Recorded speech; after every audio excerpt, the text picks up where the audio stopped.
Nah, sudah tampak PPT-nya? Sudah, dokter. Halo, Nabila, sudah tampak PPT-nya? Sudah tampak, dokter. Baik.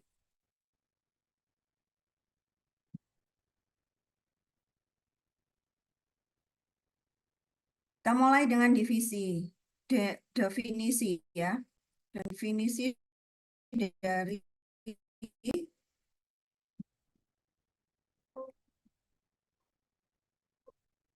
Jadi hari ini kita akan bahas obat-obat analgesik. Analgesik includes NSAID drug ya. NSAID non-steroid anti-inflamasi drug ya. Jadi obat-obat non-steroid NSAID non-steroid anti-inflamasi drug ya.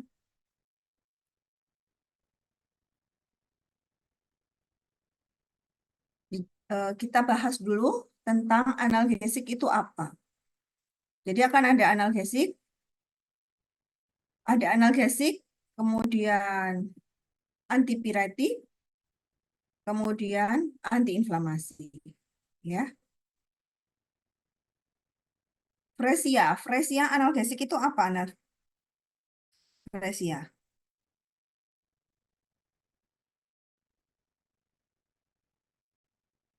Fresia? Mana Fresia? Fresia?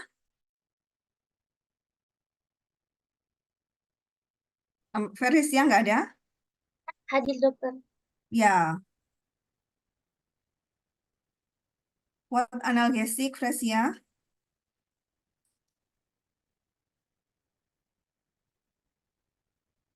Definition of analgesic.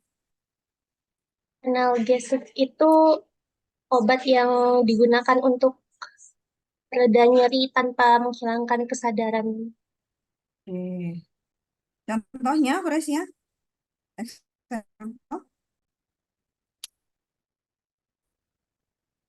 Eh,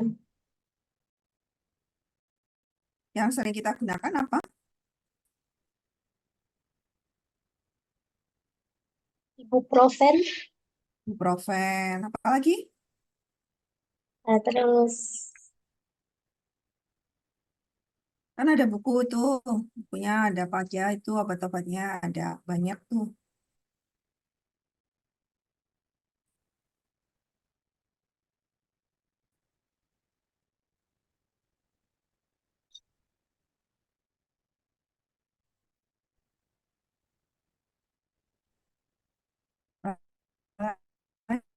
ada aspirin juga, dokter. Aspirin. Apa lagi? Wildan. Apa lagi? Wildan. Saya sudah disebutkan Fresia. Wildan, mana Wildan?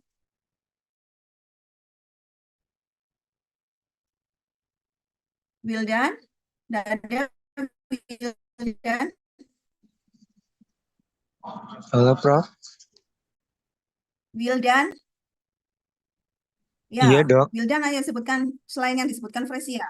Ya, apalagi selain tadi yang selain disebutkan Fresia, apalagi contoh obat-obat analgesik. Example from analgesic.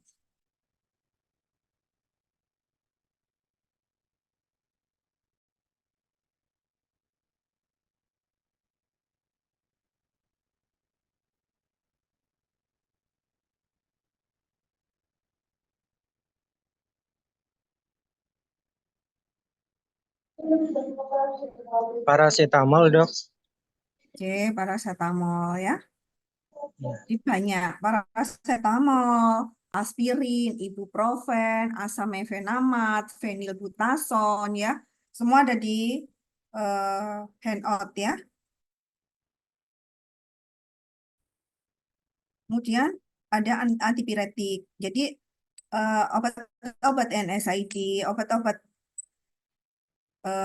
antiinflamasi pada umumnya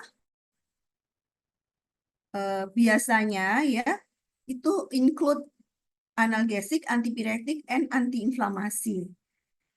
Jadi menjadi satu kesatuan. But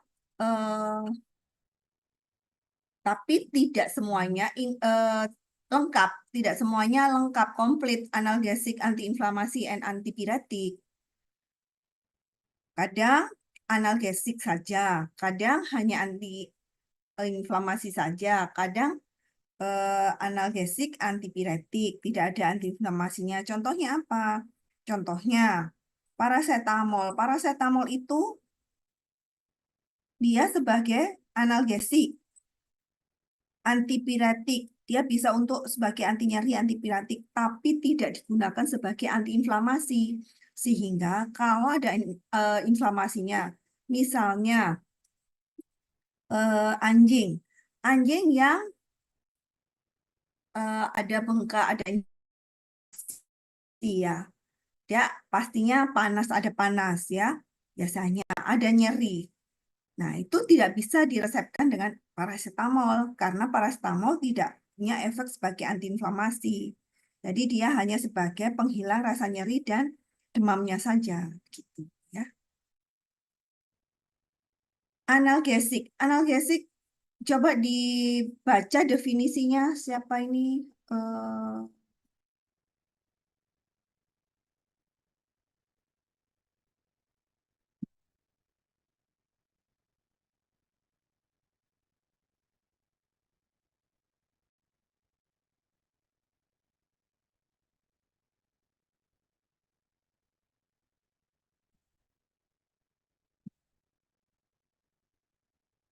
Tansilin, what analgesic definition? Tansilin.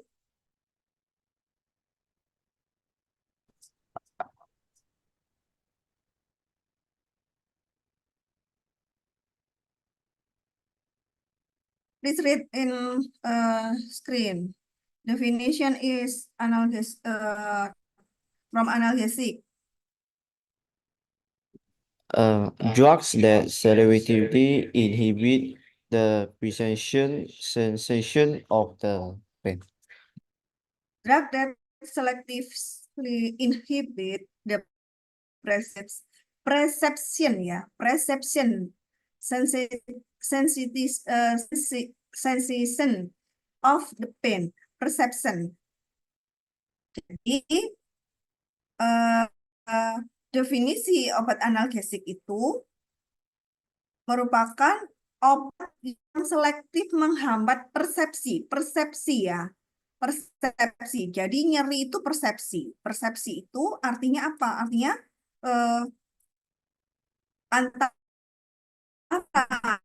karena persepsi itu sifatnya bersifat subjektif ya, bersifat subjektif. Artinya apa? Artinya antara Tansilin dengan Wildan, persepsi nyerinya itu akan berbeda. Misalnya, ya, atau terpukul atau kena suatu benda tajam, benda tumpul begitu ya. Nyerinya antara Tarsan dengan Wildan itu akan berbeda, tergantung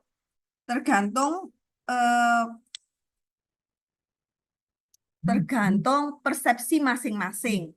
Apakah pernah kena trauma seperti itu ya? Pernah atau ada yang tidak pernah, ada yang sangat sensitif terhadap nyeri, sedikit saja kena pukul gitu ya, itu akan terasa sakit ya, sehingga perlu obat. Jadi persepsi itu bersifat subjektif gitu. Jelas ya? Sekarang classification from analgesik ya. Jadi analgesik itu diklasifikasikan menjadi beberapa macam ya, berdasarkan nyerinya, berdasarkan tempatnya ya, berdasarkan tempatnya itu dibedakan menjadi obat analgesik peripheral dan sentral ya. Nah, yang periferal itu juga dibedakan lagi berdasarkan kausanya dan non-kausa. Sedangkan yang sentral itu ada yang non-narkotika dan narkotika. Jadi ini adalah pembagian obat-obat golongan analgesik. Ada yang narkotika, non-narkotika, kalau yang sentral. Kalau yang perifer, yang tempatnya di perifer-perifer itu bisa dibagi menjadi kausa dan non-kausa. Tipenya ada berdasarkan tipe P-nya ya. Tipe P-nya, types of pain-nya ada dibedakan menjadi dua juga ya. Superficial, jadi nyeri yang superficial dan nyeri dalam. Nyeri superficial itu contohnya di kulit ya, di muskulus, membran muskulus, dan biasanya responnya cepat ya, fast respon. Sedangkan nyeri dalam itu timbulnya dari ada di biasanya di otot ya, muscle, kemudian tendon ya, hati, organ-organ dalam ya, dan timbulnya nyeri itu biasanya lebih lambat, tidak langsung tidak langsung tidak langsung terasa ya, tidak langsung terasa ya. Misalnya ada kelainan di organ jantung ya, tidak langsung kecuali yang akut ya. Akut itu biasanya langsung gitu dan langsung meninggal biasanya. Tapi kalau yang nyeri-nyeri dalam itu biasanya lama sekali timbulnya nyeri. Baru setelah parah baru nyerinya tampak ya gitu. Sekarang peripheral analgesik berdasarkan kausanya ya. Contohnya ya. Obat-obatnya itu yang pengobatannya berdasar kausa, yaitu ada atropin. Atropin itu juga untuk mengurangi nyeri juga, tapi dia sebagai antispasmodik, jadi kejang-kejang itu kan juga sakit ya. Kalau yang tidak berdasarkan kausanya, jadi kausanya nggak tahu ya. Jadi contohnya itu dikasih obat-obat lokal anestesi lokal. Anestesi lokal itu juga termasuk obat analgesik, tapi berbeda ya. Jadi obat analgesik itu sebetulnya banyak ya, yang untuk mengurangi nyeri, termasuk obat lokal anestesi, tapi berbeda mekanisme kerjanya dengan golongan NSAID. NSAID itu non-steroid anti-inflamasi drug ya.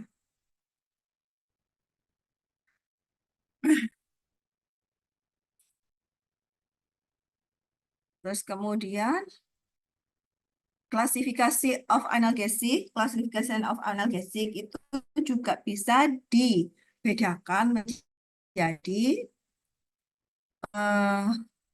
mild analgesic dan strong analgesik ya. Mild analgesik dan strong, mild and strong. Jadi analgesik kuat dan analgesik ringan ya. Analgesik ringan itu termasuk di dalamnya obat-obat NSAID yang tadi sudah disebutkan ya, aspirin, ibuprofen, acetaminophen itu yang analgesik golongan ringan. Sedangkan analgesik kuat, contohnya opium, heroin, kodein, ini tergolong obat-obat narkotika ya. Analgesik kuat itu obat-obat golongan narkotika ya.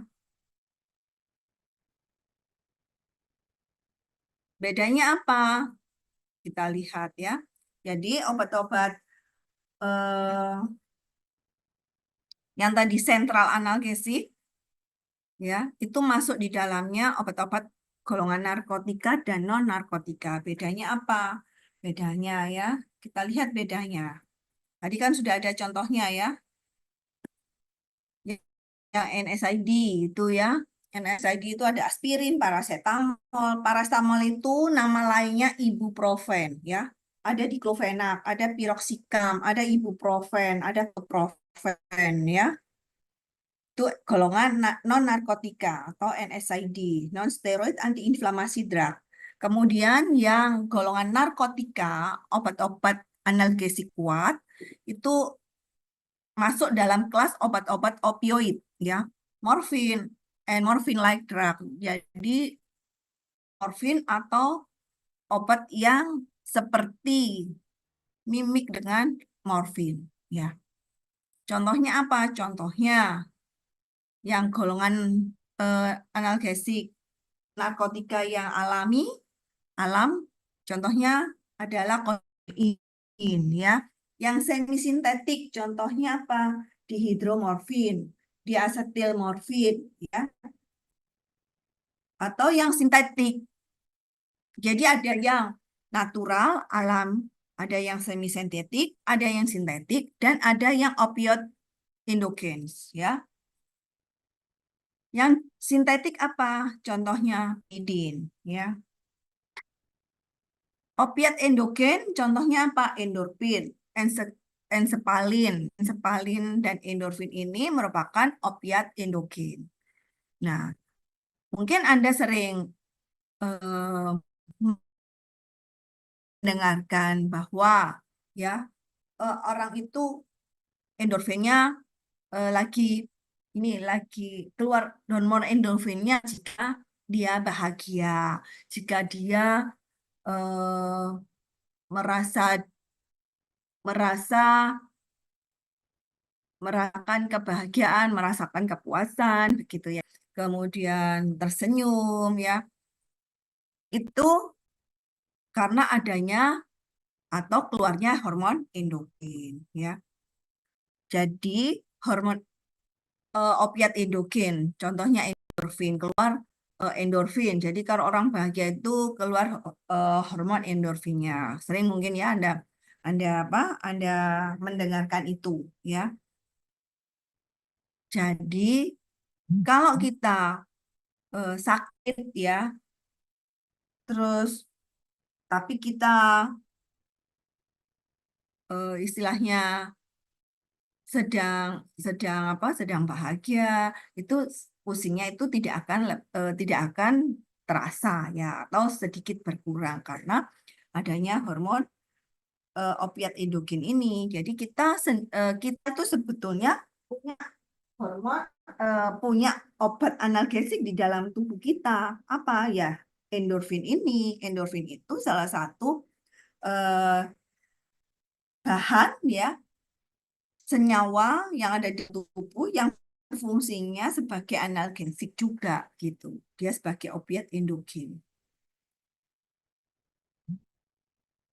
Bedanya apa lagi antara narkotika dan non-narkotika?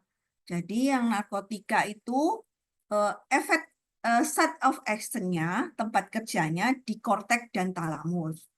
Sedangkan non-narkotika di subkortikalnya di talamus, ya.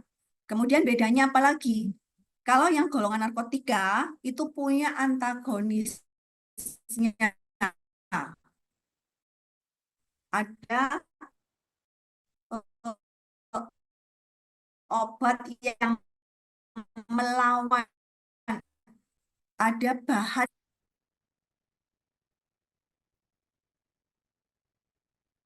Suara saya masih terdengar? Halo? Masih, dokter. Oke. Karena tulisannya internet unstable.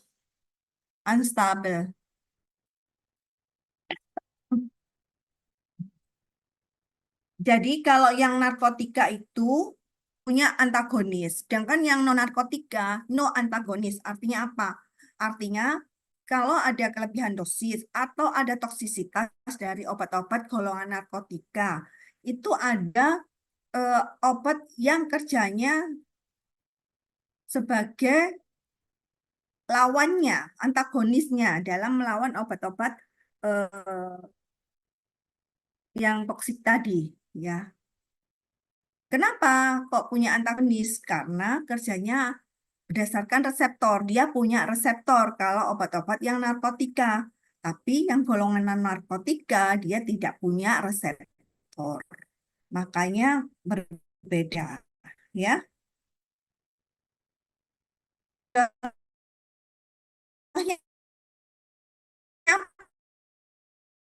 Antagonisnya, antagonis levonorpan ya, itu semua adalah antagonis dari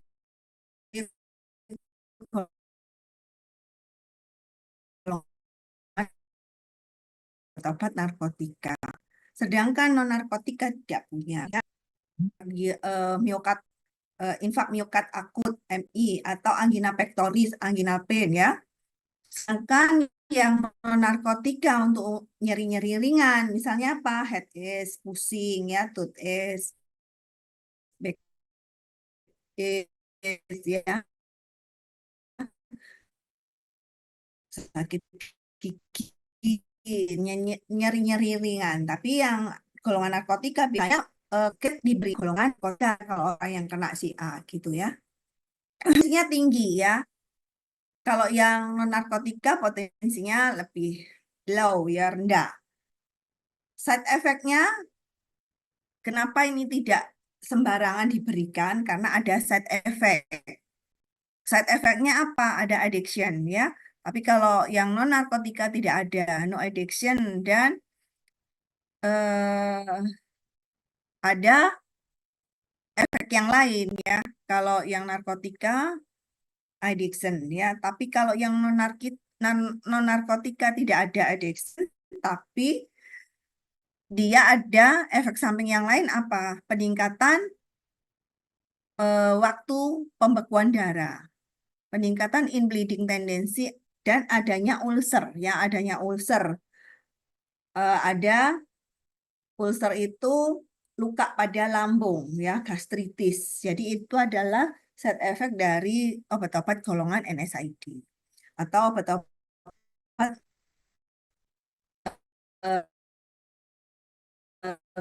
golongan analgesik narkotika. Nah, mekanisme kerjanya gimana?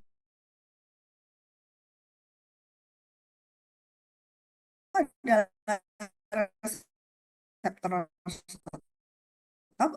opiat ya.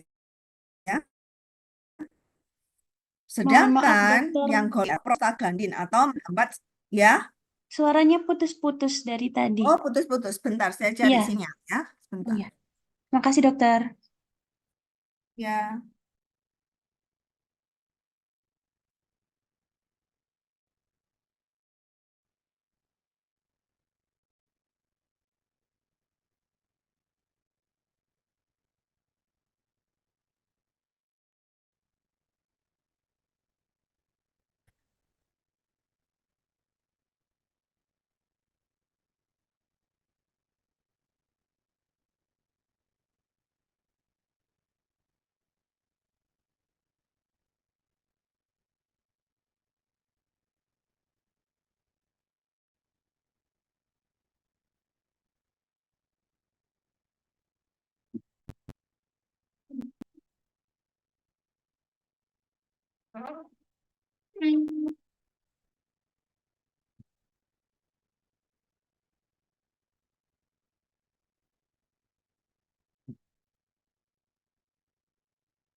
Apakah suara saya sudah terdengar?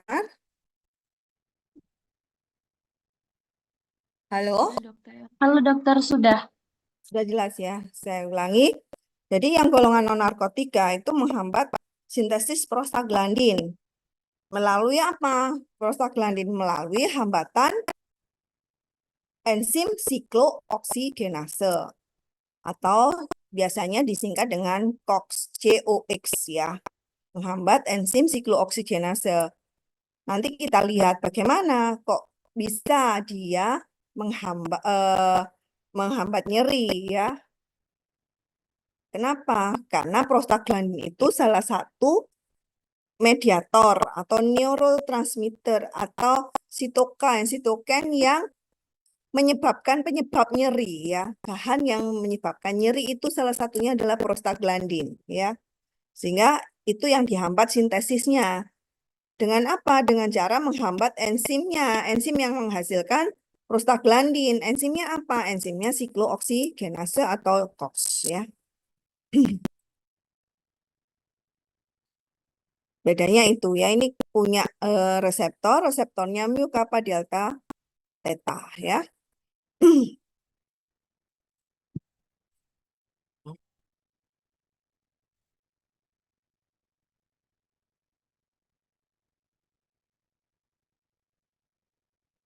Nah, sebelum kita masuk ke obat-obatnya ya, kita akan melihat screening screening untuk menemukan obat-obat analgesik ya. Ini nanti yang akan kita praktikumkan juga ya, cara mencari apa benar obat ini mempunyai efek analgesik. Bagaimana caranya? Ada beberapa ya. Bagaimana kita mendapatkan obat analgesik? Bagaimana caranya? Sangat mudah ya. Sehingga itu sebenarnya mahasiswa itu untuk skripsinya bisa mengambil obat-obat untuk penghilang rasa nyeri itu sangat bermanfaat ya. Kalau memang betul dia punya efek analgesik ya. Sangat mudah dan murah biasanya ya. Biayanya tidak perlu, kalau misalnya Anda penelitian tentang diabetes perlu induksi, perlu cari aloksan, perlu cari streptosotosin, dan itu mahal. Tapi kalau analgesik murah ya. Induksinya pakai asam asetat saja. Asam asetat itu apa? Itu nanti yang akan kita buat pratikum ya. Asam asetat itu apa? Asam cuka. Cuka itu kan murah ya. Dan sehari sudah selesai kalau penelitian tentang analgesik gitu. Tinggal mencari obat apa sih yang poten kira-kira yang secara empiris digunakan sebagai analgesik. Sebagai anti nyeri misalnya. Oh ini di daerah saya misalnya. Siapa tadi? Tan Lici ya. Di Malaysia ada kari ya. Kari kan banyak penelitian anak-anak Malaysia tentang kari. Apakah kari mempunyai mempunyai efek analgesik? Nah, itu bisa dicobakan nanti melalui metode-metode screening untuk analgesik. Screening method for analgesik. Itu banyak caranya. Karena analgesik itu ada dua, analgesik kuat dan analgesik ringan. Maka ini menurut teori yang lama ya, ada beberapa metode untuk menentukan, oh ini ada efek analgesiknya, oh ini ada efek analgesik kuat, oh ini ada efek analgesik ringan. Tapi dengan perkembangan zaman ternyata tidak perlu di screening seperti itu, tapi bisa saja mempunyai di screening melalui screening yang untuk analgesik kuat, tapi dia mempunyai efek juga analgesik ringan ya. Ternyata ada yang menyatakan seperti itu. Jadi screening itu untuk penemuan obat-obat analgesik banyak macamnya ya. Prinsipnya hewan coba diinduksi nyeri. Pain is induction to suitable animal, dan respon dari hewan cobanya ya itu nanti dilihat setelah diinduksi ya, after administration ya.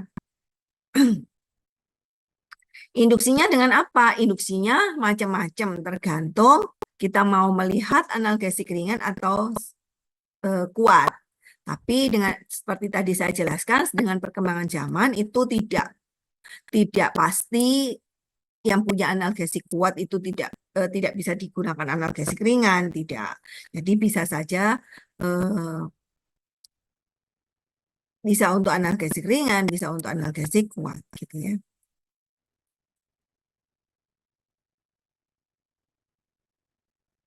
Jadi metode screening metode untuk narkotika, obat-obat narkotika itu screeningnya melalui metode thermal method dan mechanical method ya. Yang thermal method itu ada metode hot plate dan tail flick. Namanya hot plate pakai menggunakan plate panas ya. Nanti hewan cobanya, nah ini nanti juga bisa kita coba ya untuk golongan narkotika, tapi obatnya itu yang nanti agak susah ya cari obatnya. Narkotikanya itu golongan narkotika kan susah, tapi nggak apa-apa nanti kita coba dengan obat-obat yang golongan analgesik ringan, mungkin bisa melihat ya menggunakan hot plate dan tail flick. Yang tail flick ini tidak kita coba, yang kita coba hot plate nanti ya. Kemudian mechanical method, jadi bisa ada sayatan, bisa trauma pukulan dan sebagainya ya. Kemudian yang untuk golongan non narkotika itu metodenya dengan metode electrical method dan chemical method atau yang namanya writing method atau writing reflex ya. Jadi metodenya diinduksi namanya chemical, diinduksi dengan bahan kimia. Bahan kimia apa? Ini nanti yang kita coba ya sama hot plate nanti. Chemical itu diinduksi asam cuka ya. Dan itu dengan dosis 6% itu sudah cukup untuk menimbulkan nyeri sehingga nanti mencitnya menggunakan mencit ya. Ini contohnya ya, kita bahas satu-satu saja ya supaya tidak terlompat. Hot plate ya, hot plate itu sama menggunakan mouse mencit ya, mice ya. Alatnya namanya hot plate analgesiometer ya. Untuk menstimulasi nyerinya, maka pelit panasnya itu harus dibuat suhu 55 derajat Celcius ya. Kemudian mencitnya dimasukkan ke dalam alat itu yang sudah disetting suhunya 55 derajat Celcius, maka jika dia melompat tidak melompat-lompat atau tidak loncat, itu artinya dia mempunyai efek analgesik. Tapi jika dia satu menit itu sudah loncat atau belum 1 menit, bisa 25 menit, 20 sudah loncat, itu artinya tidak punya efek analgesik gitu ya. Terus obat pilihannya apa? Ada morfin, ada kodein tadi ya, yang seperti tadi dijelaskan di depan.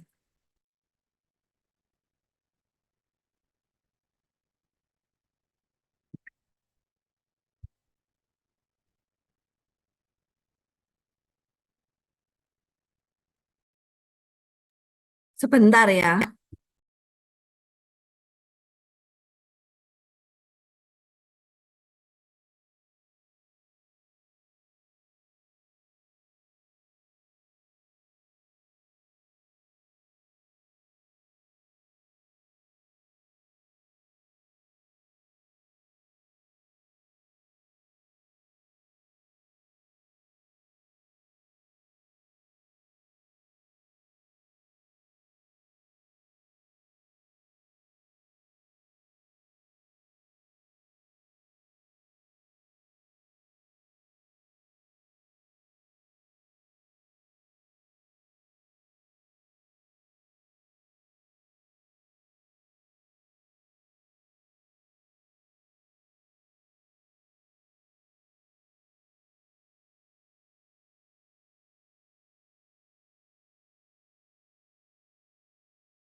Permisi dokter, mohon maaf, apakah masih di mute ya? Maaf, mohon maaf. Saya dari tadi ngomong ini nggak terdengar ya? Ya Allah. Maaf, mohon maaf.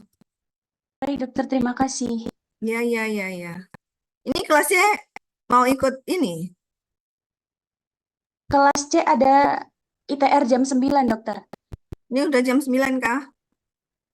Kurang 1 menit lagi. Kurang 1 menit. Jadi tadi saya sudah menjelaskan metode-metode yang digunakan untuk mencari obat analgesik. Ada writing reflex atau writing method, hot plate.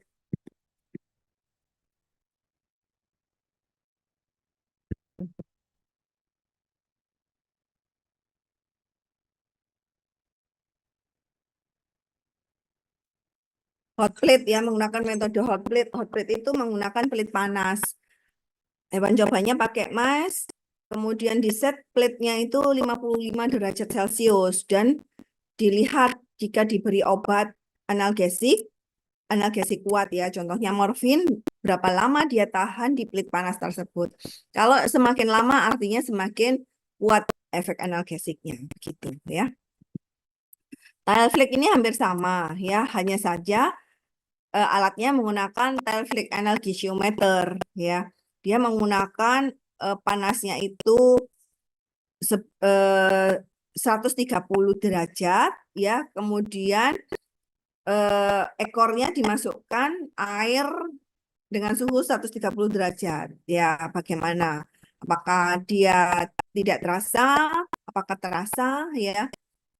Kalau yang punya efek analgesik dia semakin lama menarik ekornya, tapi yang tidak punya dia akan cepat menarik ekornya. Writing reflex ini tadi sudah ya. Jadi itu metode-metode yang digunakan untuk mencari obat analgesik. Sekarang obat kita masuk ke obat-obatnya ya, obat analgesik golongan opioid. Contohnya apa? Opium, morfin ya, untuk menghilangkan nyeri sedang sampai berat ya, atau nyeri berat ya biasanya. Tapi obat golongan opioid ini menimbulkan adiksi. Tadi sudah saya jelaskan ya. Nah, ini mekanisme bagaimana nyeri itu terjadi ya. Nyeri itu terjadi.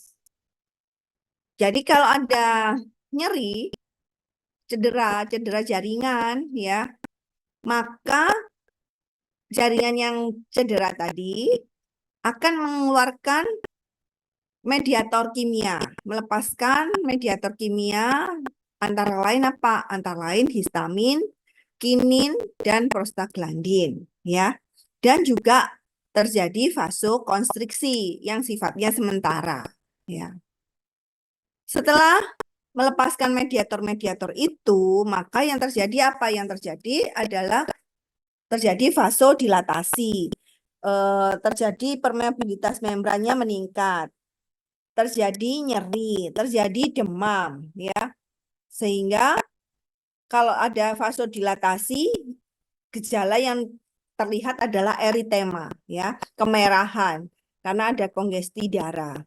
Kemudian kalau ada permeabilitas kapilernya meningkat, ya, maka yang terlihat adalah edem, ya, karena adanya penimbunan cairan dan cairan dalam sel, ya. Kemudian kalau ada nyeri itu karena adanya rangsangan di ujung saraf, ya. Dan karena ada bengkak juga, itu maka timbul nyeri. Terus kemudian demam, ya. Demam itu karena adanya vasodilatasi, ada panas, ya. Ini mekanisme obat golongan NSAID, ya. Secara garis besar, ya, semua obat NSAID itu kerjanya seperti yang ada di layar, di screen.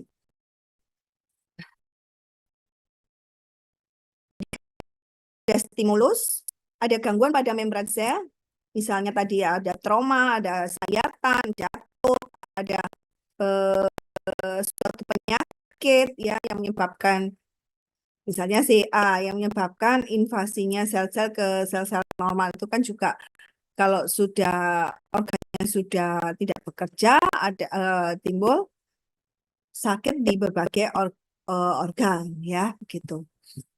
Jadi kalau ada stimulus kemudian mengganggu membran sel, maka membran sel itu kan terdiri dari fosfolipid, maka keluar namanya fosfolipid ya. Kalau fosfolipid keluar dia sebagai bahan dasar dari mediator-mediator yang keluar ini ya, mediator-mediator di bawahnya. Namanya arachidonate acid ya, arachidonate acid. Nah, asam arachidonate ini masih apa? Masih pure ya, masih pure. Jadi apa bibit atau bahan dari mediator-mediator di bawahnya. Jadi bahan baku ya.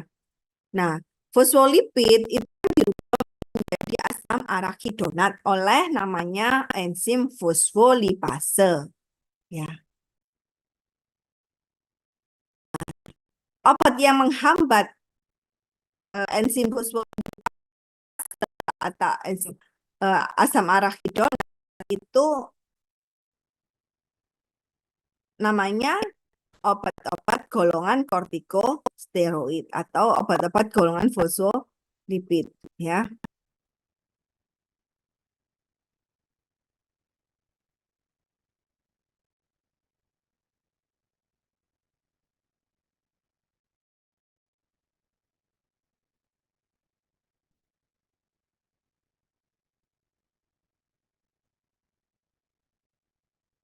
Jadi dari asam arachidonat itu nanti bisa dihasilkan berbagai macam mediator.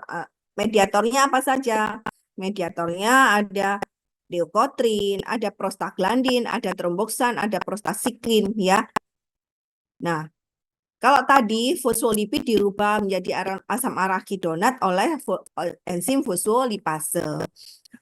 Obat yang targetnya itu adalah enzim fosfolipase itu adalah obat-obat golongan kortikosteroid ya.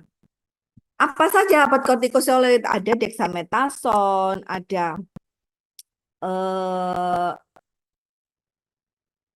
apa namanya? Dexa, ada apa ya? Dexa banyak ya untuk golongan kortikosteroid ini ya.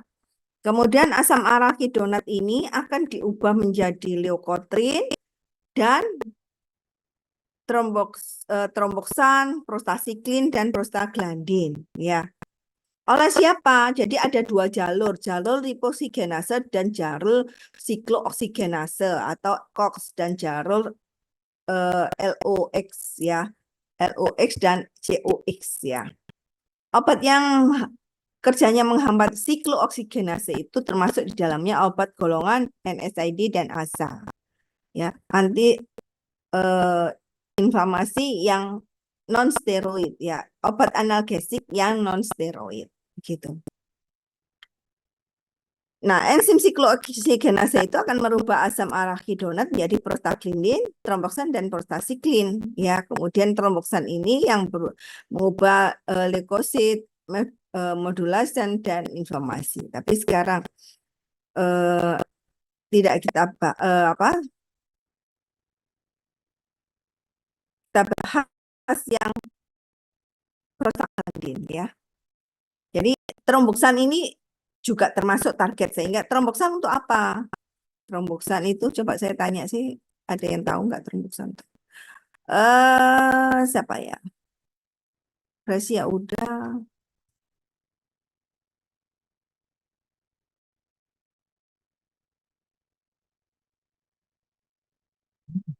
Rizky Akbar, coba Rizky Akbar. Rizky Akbar mana? Hadir dok. Ya, ada Rizky Akbar. Ada. Tadi. Ya, Rizky Akbar fungsinya tromboksan untuk apa? Ini kelasnya boleh meninggalkan tempat ya. Meninggalkan Zoom nggak apa-apa. Nanti PPT-nya saya berikan ya.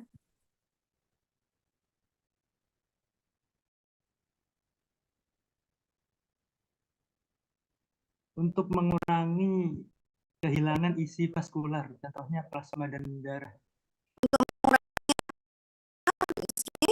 Mengurangi kehilangan isi vaskular, yang contohnya itu plasma dan darah.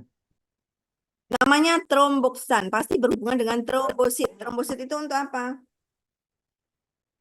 Trombosit untuk pembekuan darah.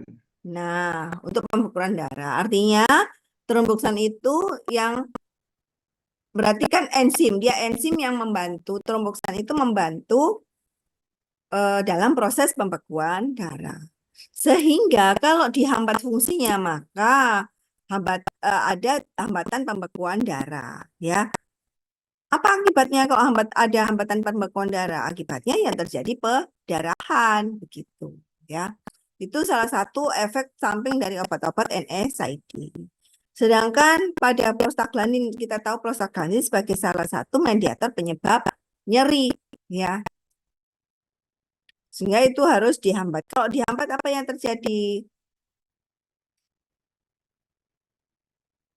Bisa dilihat ada alteration of muscular, ada hambatan pada pembuluh darahnya, ada permeabilitasnya, berpengaruh pada permeabilitasnya, ada bronkial konstriksi ya, bronkokonstriksi. Jadi sesak nafas. Kalau bronkusnya dilatasi itu lega nafasnya, tapi kalau kontraksi nafasnya sesak ya. Ada peningkatan sekresi juga gitu ya.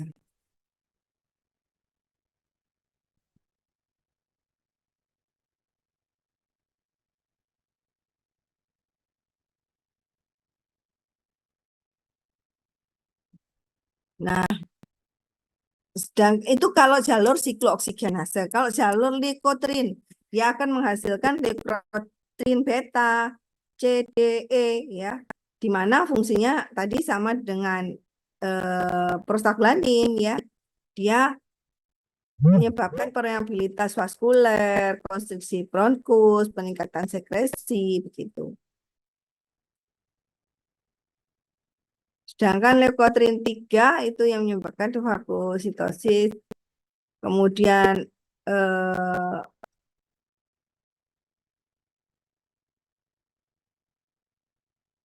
fagosit, kemudian menyebabkan aktivasi daripada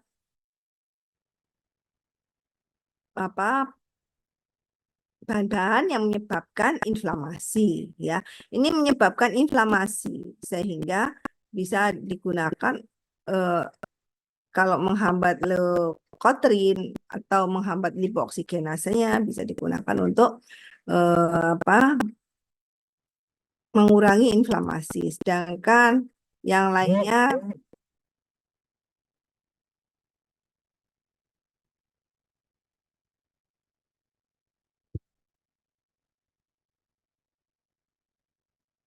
jadi itu efek-efeknya dari kalau terjadi stimulus ya. Ada bronkospasme, congestion, muskus plugging ya. Ini kalau leukotrin, jalur leukotrin. Leukotrin W ya, jalur leukotrinnya gitu. Nah, tadi kan ada jalur enzim siklooksigenase ya. Enzim siklooksigenase itu dibagi dua. Ada siklooksigenase 1 dan siklooksigenase 2. Di mana siklooksigenase 1 itu berada di lambung, usus, ren, dan platelet. Sedangkan COX-2 itu penyebab inflamasi. Artinya apa? Artinya enzim siklooksigenase itu penyebab inflamasinya. Sehingga yang harus dihambat itu harusnya siklooksigenase 2, bukan siklooksigenase 1. Akan tetapi beberapa obat itu tidak selektif. Dia menghambat inhibiting COX-1 and COX-2. No selective ya. Sehingga nanti ada efek-efek samping yang ditimbulkan jika menghambat COX-1 juga begitu. Ini adalah klasifikasi dari obat-obat yang non-selektif COX ya. Artinya dia tidak selektif menghambat COX-2. Jadi COX-1 dan COX-2 dihambat. Obat apa saja itu? Ada golongan salisilat acid derivative. Itu contohnya aspirin, salisilat, salsalat ya. Terus golongan para aminofenol. Tapi para aminofenol itu bukan golongan NSAID ya. Dia tidak menghambat COX, tapi dia menghambat prostaglandin dari pusat ya. Kemudian golongan indol, golongan asam asetat ya. Golongan aryl propionic acid. Itu contohnya ibuprofen, naproxen, ketoprofen, fenoprofen, itu golongan propionic acid. Kemudian golongan antranilic acid ya, asam mefenamat, meklofenamat ya. Kemudian ada golongan enolic acid itu oksikam, piroksikam, meloksikam. Golongan alkano ada nabumeton ya. Nah, ini yang golongan termasuk dalam golongan selective COX-2 inhibitor. Example di aryl substitute furanons ya. Example rofecoxib, celecoxib, etodolac, nimesulid. This is selective COX-2 inhibitor. Yes. Oke. Kita masuk ke aspirin. Aspirin nama lainnya adalah acetosal ya. Aspirin itu mempunyai efek lengkap ya. Dia merupakan prototipe dari NSAID, non-steroid anti-inflamasi drug. And dia inhibitor COX non-selective ya. Aspirin inhibitor COX-1 and COX-2.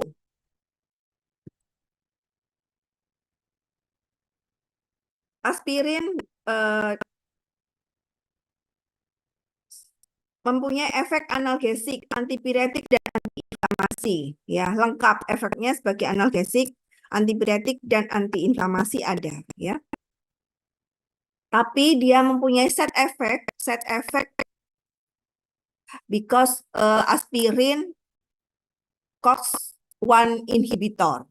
Sehingga bleeding time-nya lebih panjang, more long ya. Ada hipoproteinemia. Kemudian ada platelet disfungsi. Karena ada platelet disfungsi, dia akan menghambat agregasi ya. Ini adalah efek-efek yang ada. Kemudian dia juga mempunyai efek pada metabolisme, menyebabkan hiperglikemia, glikosuria ya. Dan pada aspirin juga mempunyai efek hiperglikemia jika dosis besar ya. Dosis besar juga menyebabkan intoksikasi ya, terjadi keracunan, toksisitas ya. Dan juga pada aspirin mempunyai efek anti-GOT. Anti-GOT, what anti-GOT? Nik Nur.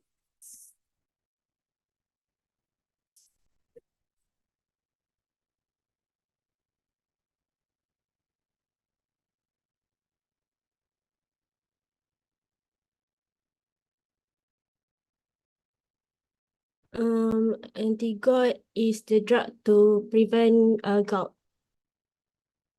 Yes, prevent GOT is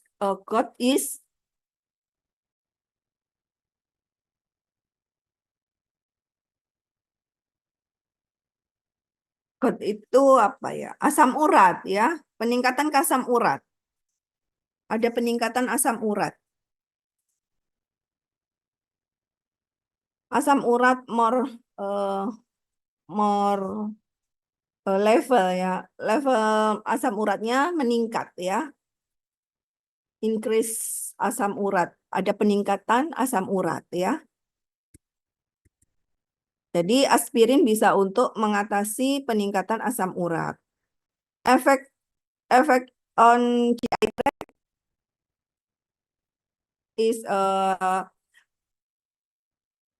ada ini karena ada hambatan sekresi asam lambung ya, dan merangsang sekresi mukus yang bersifat sitoprotektif sehingga dia bisa menyebabkan ulcus pepticum or gastritis. Yes. On respiration, dosis terapi menyebabkan respirasi alkalosis, tapi dosis besar menyebabkan depresi pernafasan, ya. Respiration depression, ya. Kemudian pada hepar and REN itu menyebabkan gangguan hemostatik. Saya lompati, ini juga saya lompati.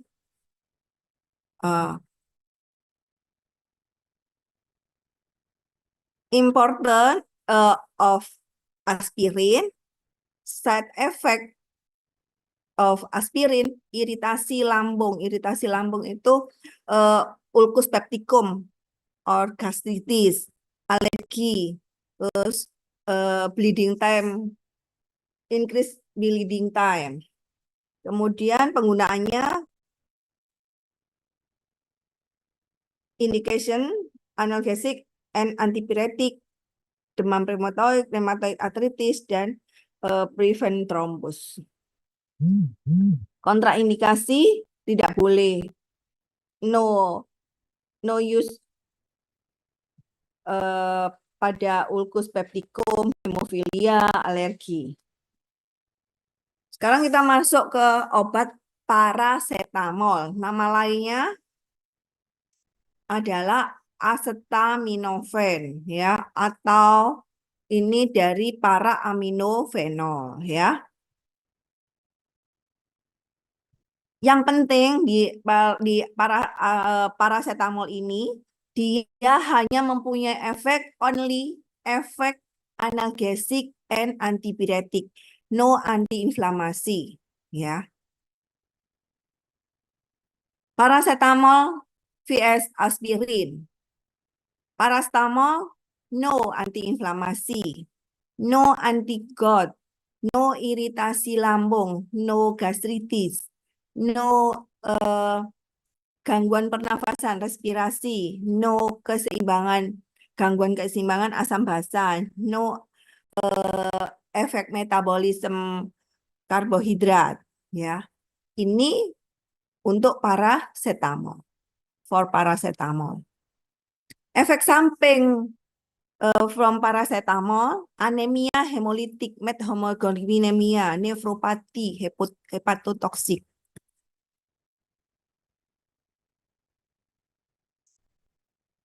Pirazolam drug include phenylbutazone, dipiron, antipirin, and aminopirin.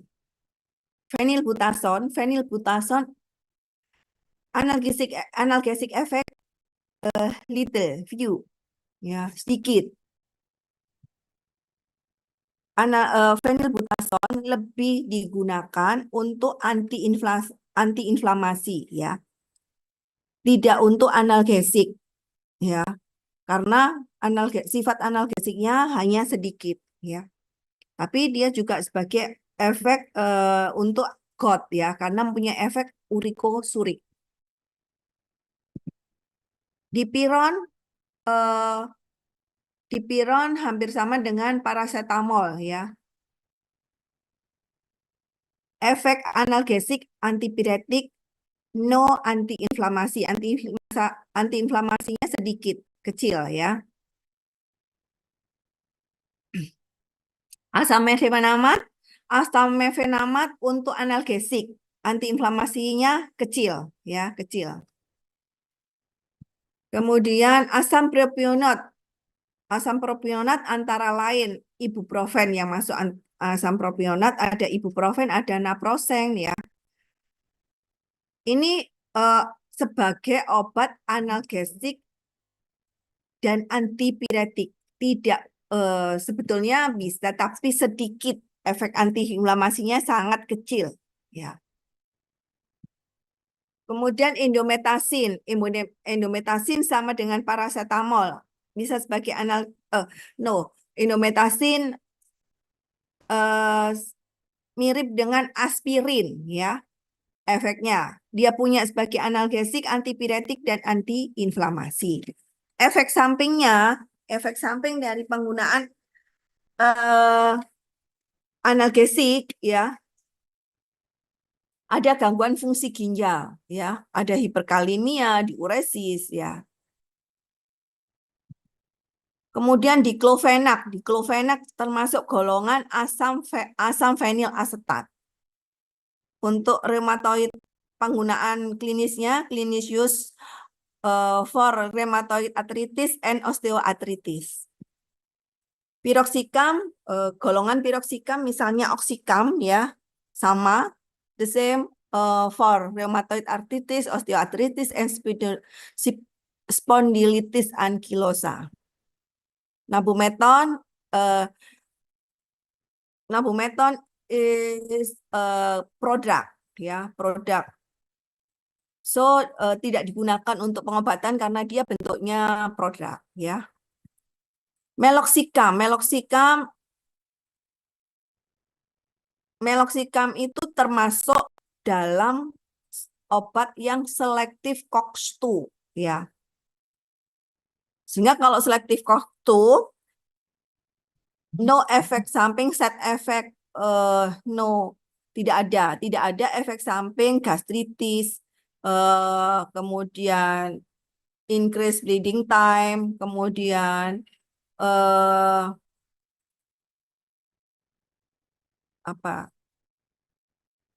intinya tidak ada peningkatan waktu pembekuan darah dan tidak ada gastric ulcer ya. Gitu. Celecoxib is selective COX-2 ya. Nimesulid is selective COX-2 juga ya. Sekarang kita masuk ke obat-obat GOT. Obat-obat GOT tadi sudah saya jelaskan, GOT itu adanya penumpukan ya. Penumpukan asam urat. Jadi banyak asam urat di dalam sendi-sendi, sendi kaki, sendi jari-jari ya. Pengobatannya, terapinya dengan obat-obat golongan colchicine, golongan NSAID atau golongan steroid tadi, dexamethasone dan lain-lain untuk mengatasi GOT-nya. Akan tetapi untuk menurunkan decrease asam urat level in darah, maka diatasinya dengan cara meningkatkan ekskresi asam urat. Dengan apa? Dengan pemberian obat golongan probenecid dan sulfenpirasone atau dengan menghambat sintesis asam uratnya dengan allopurinol ya. Sekarang kita masuk ke analgesik kuat. Analgesik kuat contohnya example is morfin, kodein ya. Morfin itu termasuk yang natural ya, natural. Dia efeknya terhadap punya efek kuat ya, bisa untuk CA, kanker ya. Dan ini untuk nyeri-nyeri yang kuat ya. Tapi adiksinya dia 2 kali lebih besar daripada heroin ya. Kodein ini biasanya dipakai untuk obat batuk ya. Ini sering digunakan karena efek adiksinya itu lebih kecil daripada obat-obat morfin yang lain. Ini efek adiksinya paling kecil ya. Dan kekuatannya 1/6 dari morfin. Kemudian ada heroin. Heroin ini yang paling ini dia paling adiksinya paling kuat ya. Dan sebagai analgesik dia efek adiksinya itu di antara morfin, di antara kodein, morfin yang paling besar. Disintesis dari morfin ya melalui reaksi esterifikasi, ini nggak penting ya. Terus yang lain adalah Vicodin ya, yang obat-obat analgesik kuat. Terus ada Demerol ya, ada petidin, meperidin ya, kemudian ada metadon ya, kemudian ada petidin ya. Nah, mekanismenya bagaimana? Mekanisme tadi sudah saya jelaskan di depan. Dia sebagai analgesik yang bekerja melalui reseptor ya. Reseptornya apa? Reseptor analgesik opiat ya. Reseptor opiat. Reseptor opiatnya apa saja tadi? Ada delta, kappa, theta ya. Dan yang menyebabkan adiksi adalah reseptor mu-nya ya. Ada mu, kappa, delta, theta. Yang menyebabkan adiksi reseptor opiatnya itu adalah reseptor mu ya.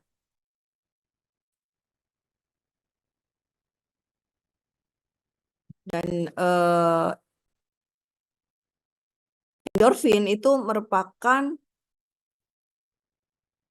mediator dari dalam tubuh yang kerjanya mirip dengan opiat begitu.